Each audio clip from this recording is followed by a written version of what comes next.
उत्तर सोलापूर तालुक्यातील बाणेगाव जिल्हा परिषद शाळेमध्ये आषाढी एकादशीचा सोहळा मोठ्या उत्साहात पार पडला।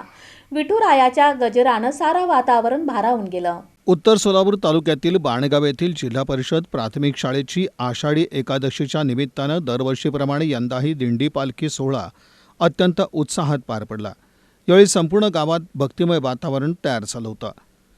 सर्वप्रथम शाळेत पालखीचं पूजन ग्रामपंचायत सदस्य अनिल पाटील यांच्या हस्ते करण्यात आलं। यावेळी शाळा व्यवस्थापन समिती सदस्य ज्ञानेश्वर खारे, दत्ता भोसले, समिती उपाध्यक्ष कविता माशाळ, स्वाती पवार, काजल चंदनशिवे तसंच मोठ्या संख्येनं पालकांची उपस्थिती होती।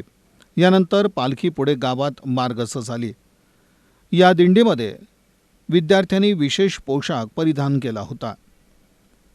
यामध्ये विठ्ठल, रुक्मिणी, ज्ञानेश्वर, तुकाराम, एकनाथ, मुक्ताई, जनाबाई, मीराबाई, बहिणाबाई आदी संतांचा समावेश होता।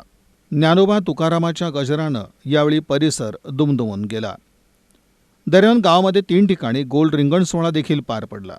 यावेळी विद्यार्थ्यांनी भारूड, गवळण, भक्तिगीतं सादर केली। या कार्यक्रमाच्या यशस्वीतेसाठी शाळेचे मुख्याध्यापक ज्योती सुरवसे, शिक्षक वंदना गाडे, तुकाराम काळे, अफजल शेख, शिल्पा बहिर्जे, जयश्री साखरे, सारिका कलशेट्टी, स्नेहलता क्षीरसागर, कृष्णा बेळले, सोमनाथ गुंजोटे यांनी मेहनत घेतली।